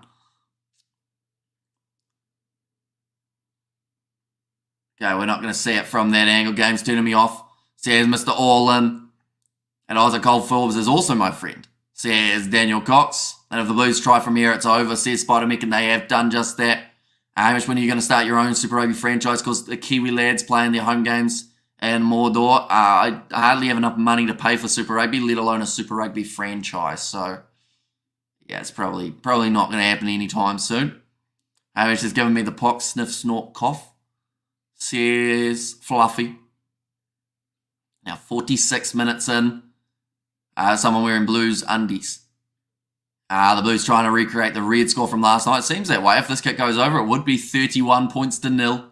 And they've still got 34 minutes remaining in this match. And he's hit the post and it's come back out. Can your neighbours hear you? Says Getzenell. They cannot know. The Blues, oh no, I read that one, didn't I? That's going to make the score now 29 points to 0. And wow, what is wrong with the Brumbies, says Choke the Woke. They have been struggling big time in this contest. And they're such a hot and cold team. Similar to the Reds, unfortunately. They play their hearts out one week and then they lose a game badly the next. This is looking pretty good for the Blues now. For some odd reason, I love to see the Brumbies lose. And Caleb Clark, yes, says Spider-Meek, how we looking? Are there still room in your book? Says Blues, Nate. That one's going to be kicked high now from Taufa Funaki. Taken on the halfway line by Tom Wright. In terms of odds, the Brumbies are $31 underdogs now, ladies and gentlemen, for this matchup. And Caleb Clark just got eye gouged by his own teammate. Sucks when that happens, doesn't it? Another drop ball, another knock on from the Brumbies. And now the Blues have got themselves another scrum. This is like watching one team playing against about the under 8s at this point. Like, it's really ugly. And it's just not great. It's great for the Blues. They're sitting comfortable, 29 points to 0. But I have no idea what has happened to the Brumbies compared to what we saw in their last game up against the Waratahs. They have lacked in the breakdown. They have lacked in the handling. They have lacked in the discipline. They have lacked in their ability to move the ball. And they are lacking in terms of the points. They're sitting 0 at the moment. And Brumbies not had enough carrots. And I hope the Brumbies going to try to get back into it. I think they're going to need more than one. At this point, come on, the Blues put 50 on the Brumbies, says Grant. Brumbies just haven't had the ball. But the reason they haven't had the ball is because they drop it every 5 seconds. Like, they haven't put together 4 phases, I don't think, throughout this game that I can remember. Like, maybe early on, but yeah, the last time they hit 5 was ages ago, if not throughout this game. Been told to play the ball now for Taufa Funaki. If it was Munsters, definitely come back. Says Blues now out to Rico Ioane. Another tackle made from Tamati Tua. On the over 45 or 47.5, how am I looking, bro? Says Gotti. Well, you need probably the Brumbies to start scoring you some points as well, but you should be all right, as the Blues will probably score that by themselves throughout this game. Now, Lachlan McWannell sitting 30 metres out. Talia with the fend. A little bit of obstruction there from Taufa Funaki, and he does give away the penalty. Now, the Brumbies, they will be kicking this ball towards the touchline here. The way that their game's gone, they probably won't find the touchline. Now, Nololisio. Oh, he just found the touch. I thought for a second he actually hadn't there. But, like they've just said on the commentary, Justin Marshall saying they need to find phases. Put 10 together. Put 5 together. Just do something. You know, that's probably what the coach said at half-time.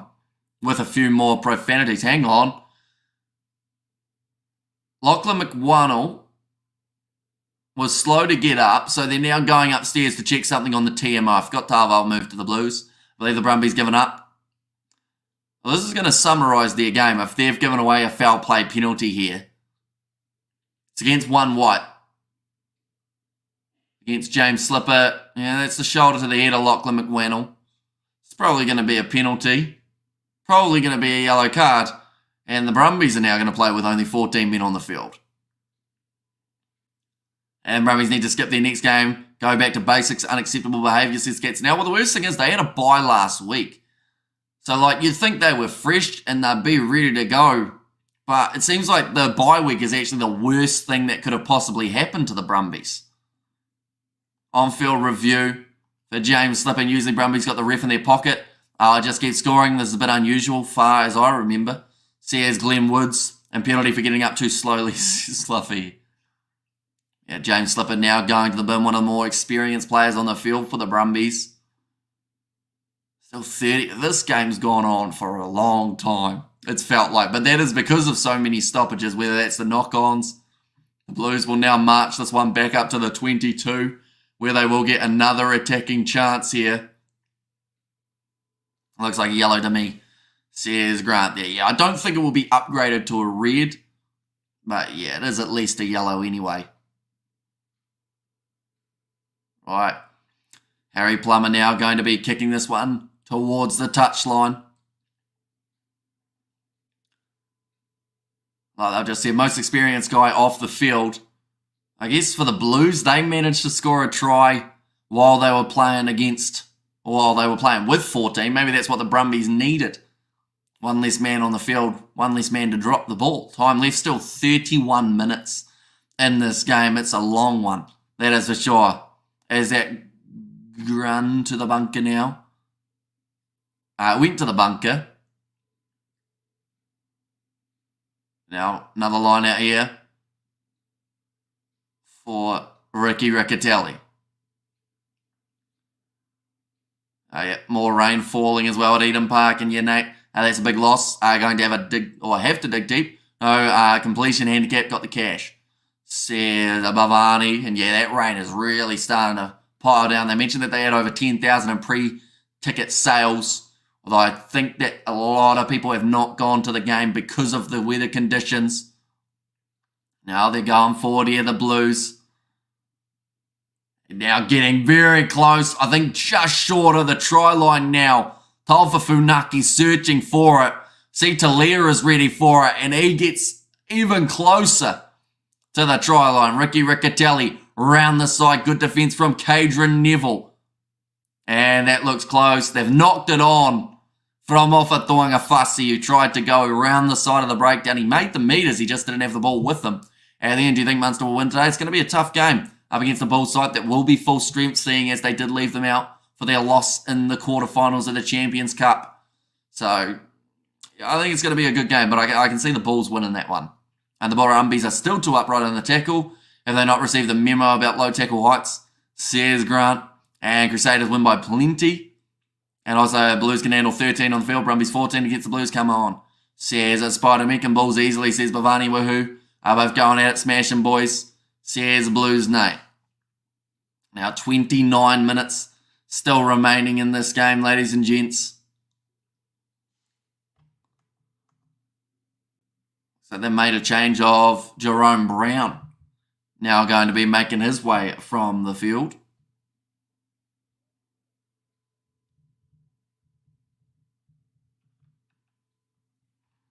Munster, Leinster and Kuntz to win.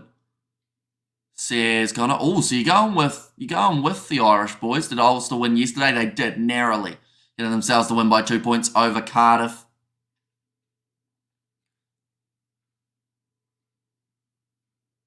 Hooper is on the field now. And Blake Scoop onto the field. That is for Jerome Brown. Now 28 minutes on the clock for the Brumbies. It's probably going to be one of their first real attacking chances in a while, but they're inside of their own 22. So more than likely just have to kick this ball away. Lonergan, pressure on him. Picked up by Taufa Funaki, and it's another try for the Blues. They just put the pressure on him. I don't think there was a player back in the pocket either. The ref says Blues, Nate. Right, are they checking this one? And we've got to remember, Taufa Funaki has already got a yellow card. So, if he's done something bad here that's relatively illegal, could actually find himself going to the bin again here. But, more than likely, I believe it's going to be the try. They're talking about the fact that Ryan Lonergan was not... Okay, it's been confirmed. They must have checked it on the TMO, said it was completely fine. Lonergan went to throw that ball back and, yeah, just slips out of his hands. And Taufa Funaki picks it up, scores the try. I think the Brumbies have got more try assists than the Blues have throughout this game. That one, the assist goes to Ryan Lonergan. Last try, the assist went to Noah Lalicio. I think the try before that was almost Ollie Satsford, who did give it in favour of the Blues. But some terrific bit of work here from this Blues side up against a lacklustre Brumbies team that have just not shown up to Eden Park for this contest. You can understand why their last win was in 2013 at Eden Park now. Sitting 4 from 5 for Harry Plummer. Getting ready to line this one up.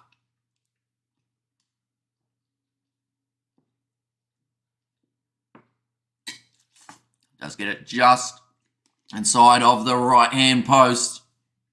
36-0 now for the Blues.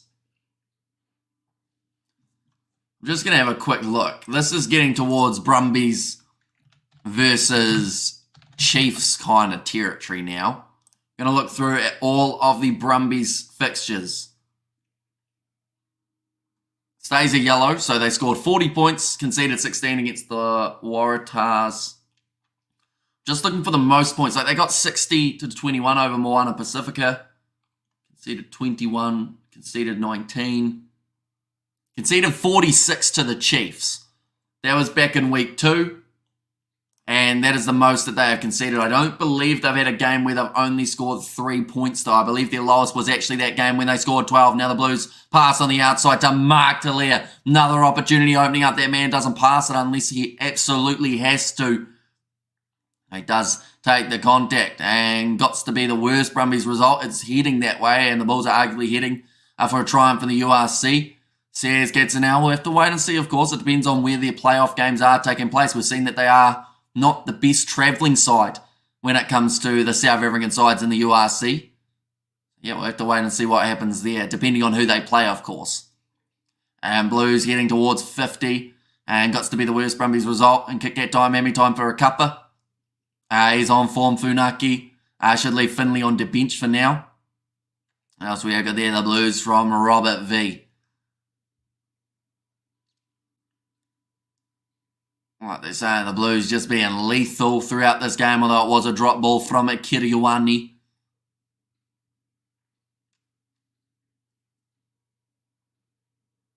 Okay, Fusitua is on the field, and Angus Ta'aval has also made his way onto the field. Didn't Glasgow go to the lead of the URC this morning? They did not know. They are still 1 point behind Leinster, who have got their game later on up against the Lions, so they actually have the potential of getting a 6-point lead over anyone else in the URC. So far, we've seen 7 handling errors from the Brumbies, 7 penalties conceded. I mean, the Blues, they haven't had the perfect performance in terms of their handling. They have dropped the ball 4 times. Also, alongside that, given away 6 penalties, but hasn't cost them at all throughout this game. The Brumbies still playing with only the 14 men on the field as well, but it will remain as a yellow card for James Slipper, who's replacing Slipper for the Brumbies. So they did end up bringing on Blake Scoop, and that was for Jerome Brown. How many more rounds for the Blues? Kiwi Lads says Spider Mix. So I believe they've still got 5 more games, I think, at the moment. We've got 1, 2, 3, 4, 5, 6 more games remaining for the Blues. So plenty of time for sides to be able to get more points. I hope the next game is closer, says Nomum. I hope so too, but there is also a chance that it is as one-sided as this, depending on how the Crusaders go, of course. Wait, Rico, you're here. Says Blues, no. Yeah, we haven't said that man's name too much, Rico Ioane. We probably haven't seen Bryce Heem a huge amount either. It's been more of that Caleb Clark and Mark Talia getting it out wide for the Blues that has been working well, alongside just Harry Plummer running it flat and then getting the forwards involved in the match. 24 minutes now left in this matchup. Another scrum fed. Brumbies need George Smith, says Gotti Android. And the penalty goes the way of the Blues. The Brumbies are frustrated, as they should be. I'm hoping the Brumbies get the donut, make up for the Highlanders, says Glenn Woods. Now the Blues, they've got the option of either kicking for the corner or going for the 3. They will kick for the corner every day of the week here. They've got the man advantage. And Brumbies need G. Cregan. Says Spider Mick. And Hamish, only heard you say his name once. Quite funny, to be honest. He's here. Says the Blues, no. And like he's had a decent game, Ioane. It's just he hasn't really done anything too substantial, if that makes sense. Like he hasn't had that big line break or anything. They've been shutting him down well. They just haven't shut down the rest of this Blues side. Territory at the moment, 76% in favour of the Blues and 74% possession at this stage of the contest. They've had an extra 200 metres made more than the Brumbies, and they now find themselves 5 metres out from the Brumbies line with another chance to add more points on the board. Lachlan McWannell claims that one. Now getting close. It's going to be a run-in if they can get the ball down, which they do. Ricky Riccatelli now scores the try. And Dan Blues are giving the Brumbies a bit of a thrashing. Sears pads ablaze, but now 41-0 at the moment for the Blues. There's still 22 minutes left. Just wave the white flag already. Head back to Australia. He's in, says Glenn Woods. Now, this game has been anything but ideal for the side from Canberra. But the Blues, they are having fun in the rain. They are scoring tries. Brumbies suck. They're not scoring. They will end the game with a donut like the Highlanders did last night, says Daniel Cox. And crazy Aussie's top team, says Jake the Woke, although they still sit in third on the overall table. We've got to remember they're ahead of the Chiefs, they're ahead of the Highlanders, they're ahead of the Crusaders. They are ahead of the likes of the Reds, the Fijian Dry, and Moana Pacifica. So even though they've had a really shocking game here, they still sit in third. Still ahead of, the Chiefs, ahead of the Rebels, ahead of the Reds. Some good sides down below them. They still find themselves in third. Hey, evening, brother Hamish, says BTV, welcome in. And Beds Blaze and the Blues not even playing that well. Says granted also, mate. Says Mr. All in. Harry Plummer now to line up this kick.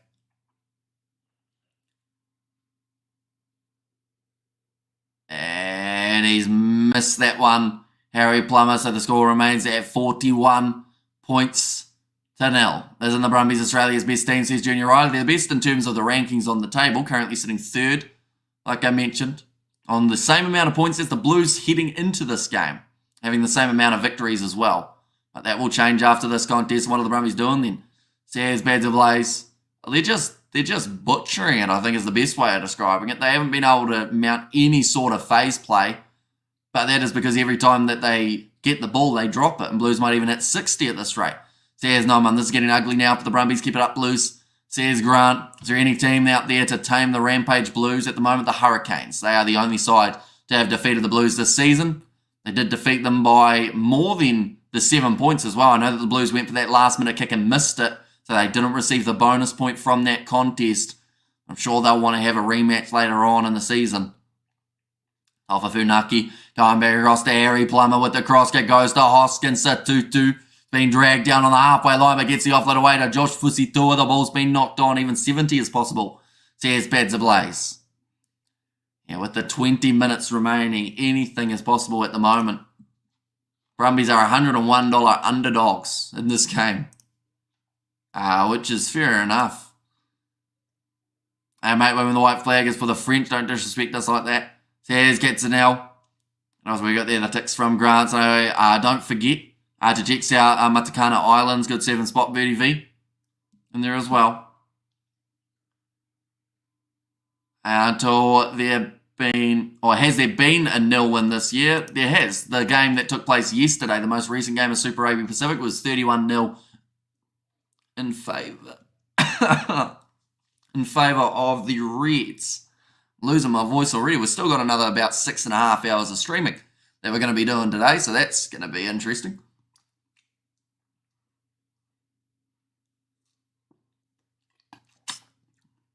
Robbie sucked that we in the game with a donut like the Highlanders was last night. That's the second time you put that, Daniel. Sound like a broken record at the moment. But looking through at the games that have taken place this season, the highest score that a side has been able to put on the board is 68. That was for the Chiefs over Moana Pacifica. The second highest, I believe, was actually the Brumbies over Moana Pacifica with 60. But there has only been one side that has lost to 0 so far throughout this season, and that was the Highlanders. We've seen sides soar 6 points for the Crusaders up against the Blues. And then we also saw the Rebels in round 1 have the 3 points. And Emma said, Chahu there on the Brumbies, what the hell is happening to this team? They're doing so well this entire season and they're getting destroyed by Auckland. The defensive coach needs to have his wages docked. Need that 48 points, boys. Says Gotti. And been 1 or 2 in the URC, says Mr. Orlin. And this is a mismatch. Says Spider Meat, but now we've got another scrum. The Brumbies are still playing with only 14 men on the field after James Slipper has yet to return from his yellow card. Filthy offload from Satutu. Says Grant. Should mention that Sam Derry. That's another knock on, I believe, from the Brumbies. Oh no, this time Ben O'Keefe says, oh bugger it, we'll say it's gone sideways. Passed out wide, here comes Ollie Sats, but flying down the wing, they kick it downfield. He's chasing after it. It's going to be a decent foot race. Caleb Clark in his in-goal area does force it down, and it is now going to be the goal line dropout. Clark thought about going quickly. Of course, we saw yesterday the rule was enforced that you have to kick it more than 5 metres for a goal line dropout. Tutu has been told to use it. Brilliant commentary. Says Moa Hunters. Now Harry Plummer ready to boot this one long. And I can't believe I watched that whole Landers game. Says Mr. Orlin. A run 4 from Luke Ramo. What one Glasgow versus the Sharks? The Sharks lost that game. Glasgow getting themselves the win. 21 points to 12, I believe it was. Or 21-10, I think it was. In the end, once again, Sharks just not really having their best performance. And also not really aggressive enough at times, I don't think. Brumbies suck. Says Daniel Cox. Oh, that's a knock-on coming there from AJ Lamb, and the penalty does go the way of the Brumbies. Can they get themselves a try here? It's a possibility. They are $251 underdogs here, the Brumbies. That is the highest I have ever seen for a game in a Super Rugby Pacific competition. I call an end to the game early. Clearly, the Brumbies are not ready to take on the Kiwis. Says Connor Cahill. I mean, maybe not ready to take on the Blues, but they have already pulled off wins up against other New Zealand sides throughout the season. They were able to beat the Highlanders in Dunedin, which I think was a massive feather in the cap of the Brumbies. Now running forward 10 metres out from the line. True Hamish unlucky to get their 4th win in a row. Says Blues Nate. Now getting close here. 3 metres out from the line. Here come the Brumbies. Penalty advantage. Round the side. Luke Raymer scores a try, which at times throughout this game we've wondered whether or not the Brumbies knew was the objective in this game of rugby, but they have got themselves one now. It's going to make the score 41 points to 7. They're back in it. 50 plus Blues win. I'll make John Kerwin loud all week, says Uncle. That is true, yes. Now they are $101 underdogs here for the Brumbies. They have dropped down drastically after that try was scored. No donuts for the Brumbies, but they won't win. Says, I know Mama no donut, Daniel. Says it choked the Loke. Now Nololesio to line up this kick. Has got it over, no donut for the Brumbies. They were more than lucky when they beat the Highlanders, in my honest opinion, says Glenn Woods. I mean, you need a little bit of luck though, don't you? And at the end of the day, a win's a win. Like, there's been close games throughout the season that maybe even sides that have won haven't really deserved to, but you take the win and you move forward. Apologies, Hamish, but I just rolled my eyes. They're back in it. Not a chance, says Connor Cahill. Well, Connor, that was satire and slightly as a little bit of, a joke. It was supposed to be funny. I think you took it too seriously. But now, we're going to be slapped back by the Blues.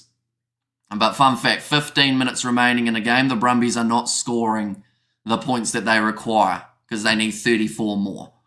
Now the Brumbies come back as on, says Grant. Brumbies here literally invisible for an hour there. And time left, still 15 minutes remaining in that one. And the chances of the Highlanders beat the Force at home next weekend, it's now looking like a 50-50 chance, as sad as that is to admit, says Jason Hamilton. I guess my forte is taking so many things seriously. Says Connor Cahill. But yeah, I don't think the Brumbies have been taken seriously throughout this game by the way that they've played. 8, how they get 8. Says Pads Ablaze.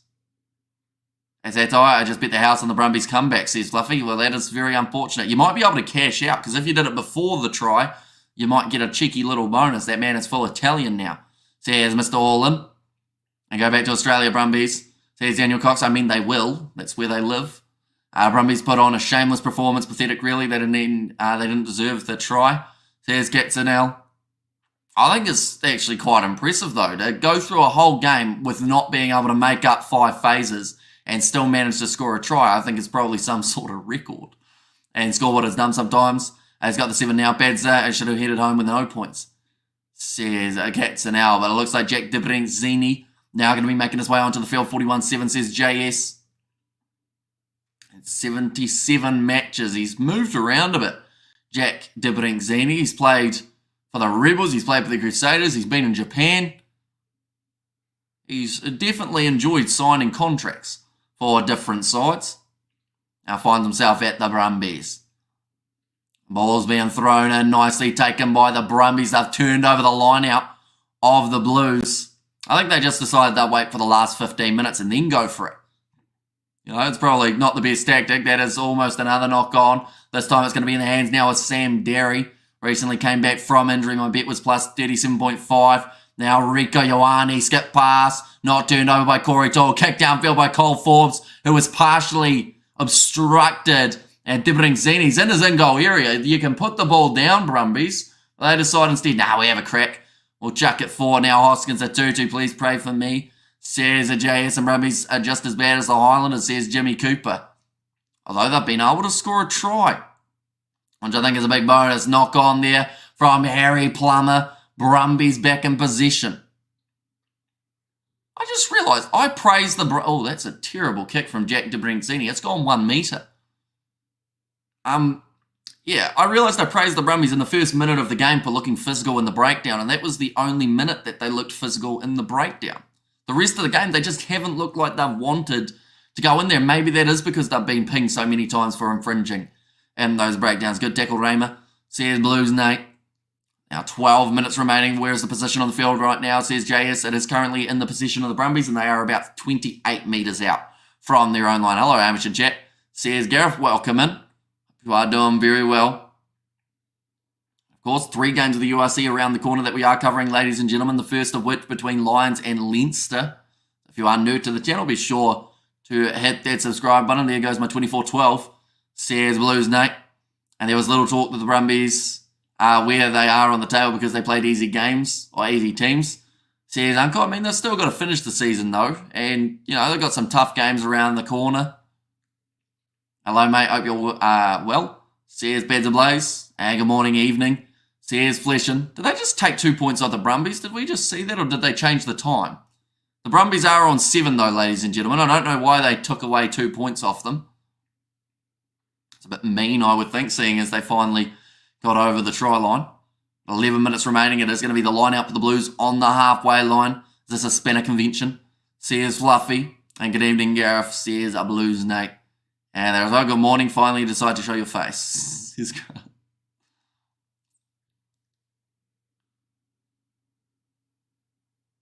And -2 for being Aussie. Oh no, they're giving it back now, so that they can have once again. Now line out throw for Kurt Eklund. Keep switching there for a sec. Says Blues, Nate. And scoreboard having a laugh. Says Glenn Woods. Going to be thrown over the top. Called not straight there for the Blues. Seen a few late errors from Kurt Eklund at line out time. Will there be one more try? There is a chance that we do see one more try from one of these two sides. I'll be honest, like if the Brumbies score now, like 41-14 is still a very one-sided game, but it doesn't look as bad as 41-0 or 41-7. Like if you reach double figures, it's still not going to be the least amount of tries or the least amount of points that we have seen. Harrison Goddard made his way on the field. Kind of looks like Jake Gordon, doesn't he? And I'm alive. Says Gareth, but on the halfway line now. Ball about to be fed in. So Goddard was there replacing Lonergan. Now goes away to the right-hand side. Ollie Satsford tries the cross kick. It's going to not quite work out. Corey Toole manages to claim it, though. Has actually managed to hang on to it. Now counter ruck there from the Blues. Claimed by the Brumbies, but they've been penalised. Okay, he was offside, they've said. Looking for the Bishop's Muppet. Says Gareth there.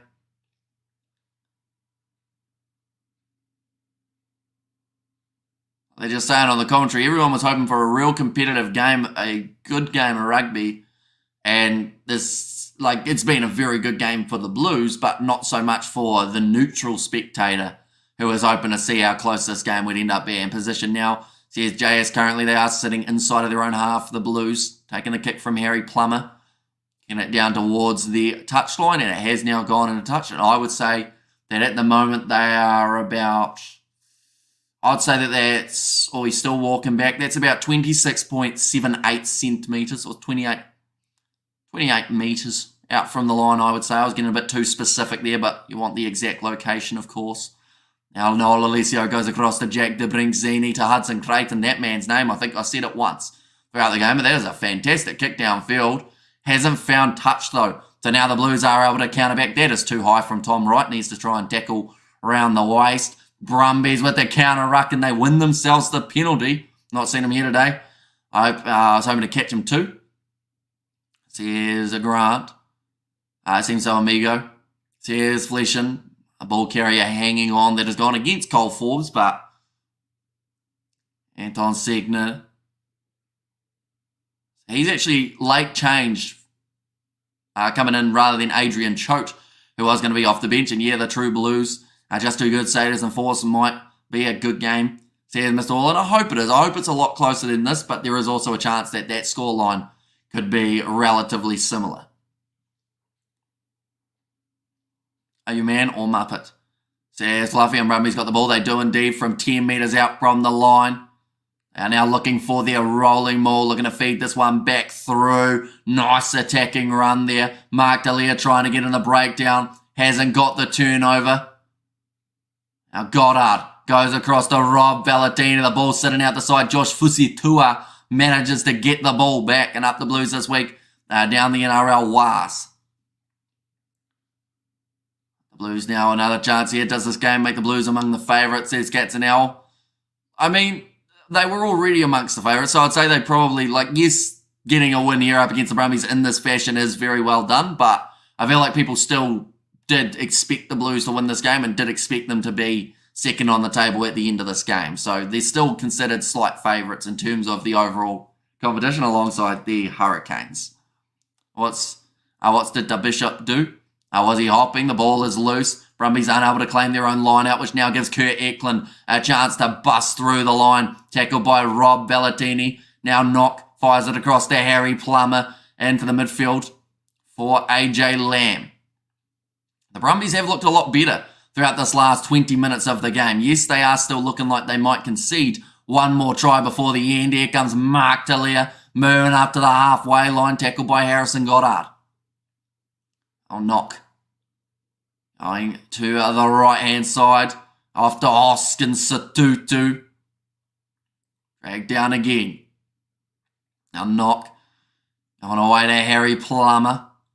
Gary tries to crawl his way forward just that little bit further. Knock. Again goes back to Josh Fusitua.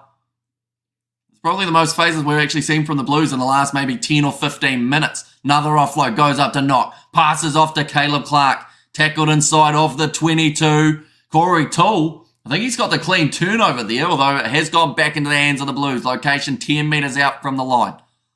Mark Talia now moving forward. Now they're going to be offside here, the Brumbies.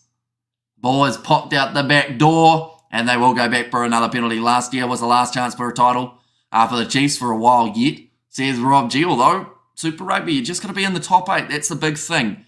And whether you're rated 1 or 8, if you're in the quarterfinals, you've got a chance of winning the comp. Because this competition this year has been so unpredictable. We've seen almost just as many underdogs winning games as favourites throughout the last maybe 3 or 4 rounds. And that could be down to the fact that people just don't know how to rate these sides when they go head-to-head. Like this game, the Blues came in as relatively comfortable favourites, but not to the extent of beating the Brumbies by 34 plus points.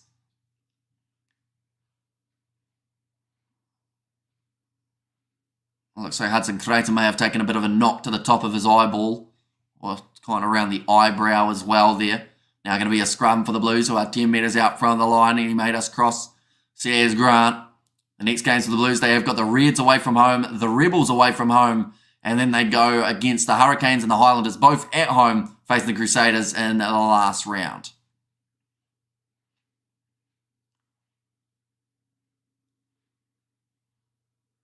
They've just said that the Blues couldn't hope for a better start to this part of the season. Of course, they've got 3 games up against New Zealand sides in the last 3 rounds, including up against the Crusaders in Christchurch.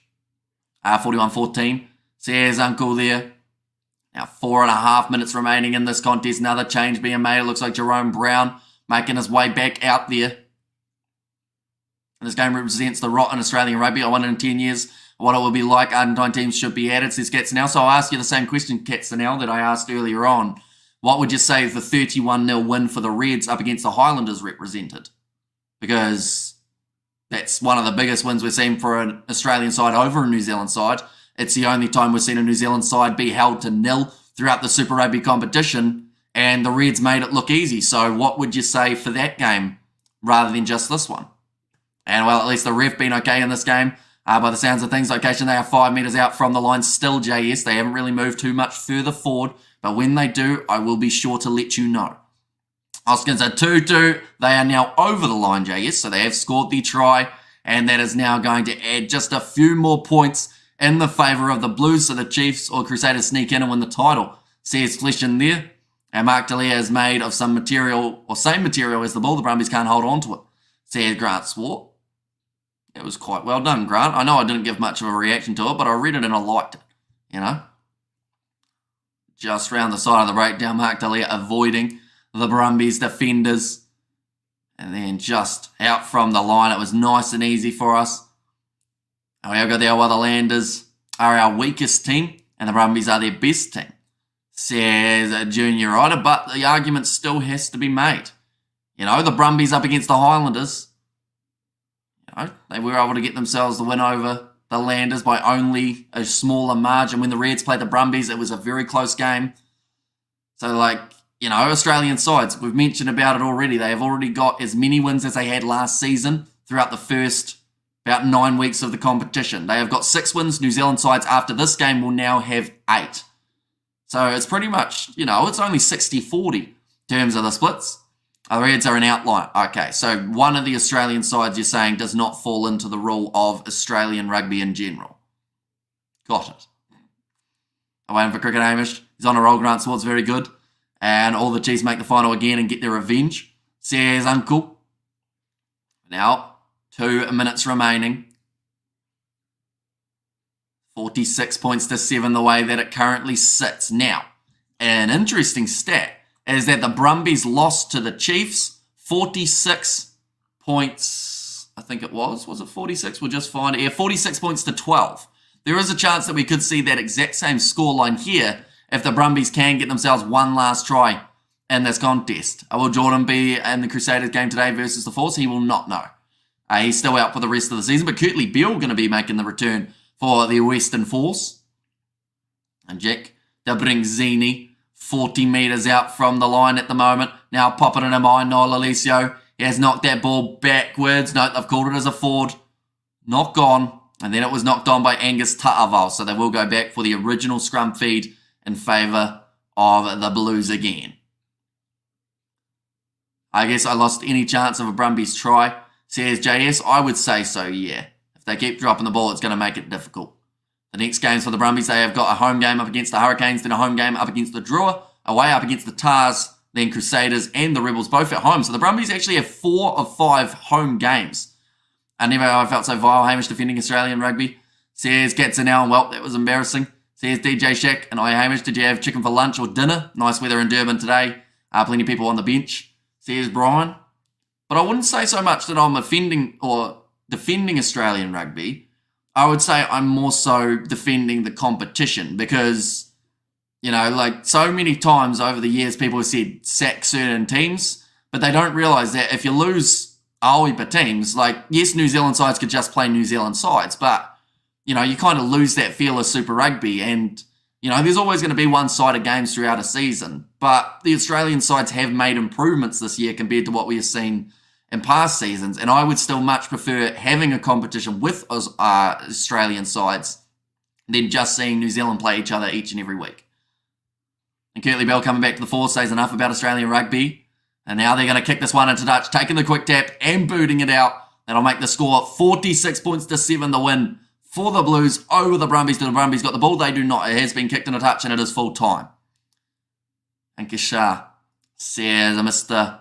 Orlin. Yeah, brilliant performance from the Blues in rainy conditions at Eden Park. Has been a phenomenal one. They asserted some big dominance there. You need a Samoan Chief title and go to the Blues, says Natasha. And also New Zealand have dominated Super Rugby since its inception. Pretty boring game. Yeah, it wasn't the best one. Like, it was a great game for the Blues. They were able to get themselves a comfortable win. The Brumbies just never really showed up. And I don't think they put together 5 phases throughout that whole game. Hurricanes player TJ has surprised the season. Looks like he still wants the black jersey. And congratulations, Blues, says Uncle there. And also over the year, he was nearly in jail instead. He was lucky, says Glenn Woods. And also cheers for the commentary, Hamish, says Mr. Orlin. So the next game that we have got that is going to be taking place, ladies and gents, it is at 1 a.m. New Zealand time. We are starting at 12:50 though. This year at 1. I have a website to code, says Katzenell. But yeah, nonetheless, 1 a.m. Lions versus Leinster, followed by 2 more games of the URC. Speak soon in 4 hours, Leinster and the Lions game. How you doing the status game? We are not, no. We are missing that game. And while the Brumbies were bad today, says Grant Swartz, yes, probably I would say, their worst performance, not just this year, but probably in the last 3 years of Super Rugby. They are still sitting in third, though, on the overall table, so that is one bonus with 4 out of 5 home games later on. See you for the proper rugby, Hamish, says Gareth there. But nonetheless, I do thank you all very much for tuning in. If you did enjoy, be sure to leave a like. Do you think our Blues will take it out this year? It's a hard one to say, because there are some very informed sides throughout Super Rugby. The Hurricanes are sitting undefeated, and I think that the Crusaders are still a little bit of a worry, to be honest. Like, not the fact that they're sitting where they are, you know, like, it's just a chance that they make it to the quarterfinal, they're going to knock out one of the favourites. That's all I'm going to say at the end of the stream. It could happen, could not happen. I don't know. Hard to say. Unpredictable competition is Super Rugby. Nonetheless, I do thank you all very much for tuning in before I get myself in a bit of trouble. We will be back for the URC, and I will see you all for the